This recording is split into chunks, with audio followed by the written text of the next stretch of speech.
చాలా రోజుల తర్వాత ఒకప్పటి ఆంధ్రప్రదేశ్ ముఖ్యమంత్రి, ఇప్పుడు ప్రస్తుత ముఖ్యమంత్రి ఆంధ్రప్రదేశ్,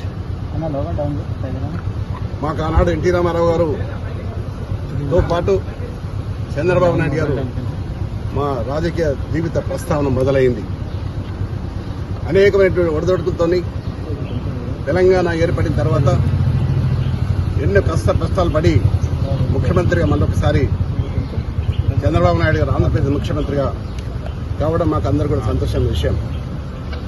ఆనాడు ఎన్టీ రామారావు పాలన మళ్లీ రావాలని ఈ తెలంగాణలో కూడా మళ్లీ ఎన్టీ రామారావు ఏ విధంగానైతే పేద బడుగు వర్గాల ఆశాజ్యోతిగా నిలిచాడో ఆ విధంగా తేవాలన్న ఉద్దేశంతో ఈరోజు వారికి కలవడం జరిగింది. అంతేకాదు ఈరోజు హైదరాబాద్ నగరం ఇంత సుందర నగరంగా తీర్చిదిద్దామంటే ఆనాడు నన్ను మేయర్గా చేసిన చంద్రబాబు నాయుడు గారు ఆయన ముఖ్యమంత్రిగా ఉన్నప్పుడే హైదరాబాద్, సికింద్రాబాద్, హుస్సేన్ సాగర్తో పాటు ఈరోజు సైబరాబాద్ సిటీ తీసుకొచ్చింది కూడా చంద్రబాబు నాయుడు గారు. దానికి ఎవరు కాదనలేదు, సాక్ష్యం నేనే.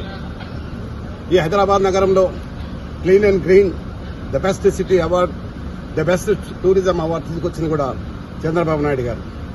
అయితే ఈ మధ్య కాలంలో తెలంగాణ అంశం వచ్చి మరి ఏం జరిగిందో మనం అందరం చూస్తూనే ఉన్నాం.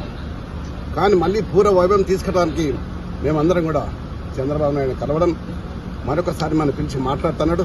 తప్పకుండా మళ్ళీ ఆనాడు ఎన్టీ రామారావు గారు ఏ విధంగానైతే పరిపాలన చేసిండో ఆ విధంగా చేసడానికి మేమందరం కూడా కృషి చేస్తాం.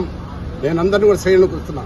చాలా మంది తెలుగుదేశంకు ఎన్టీ రామారావు అభిమానులు ఉన్నారు. ఇంకా వారందరూ కూడా ఏకతాటి మీద తీసుకొచ్చి మళ్ళీ పూర్వ వైభవం తీసడానికి నేను ప్రయత్నం చేస్తాను. 100%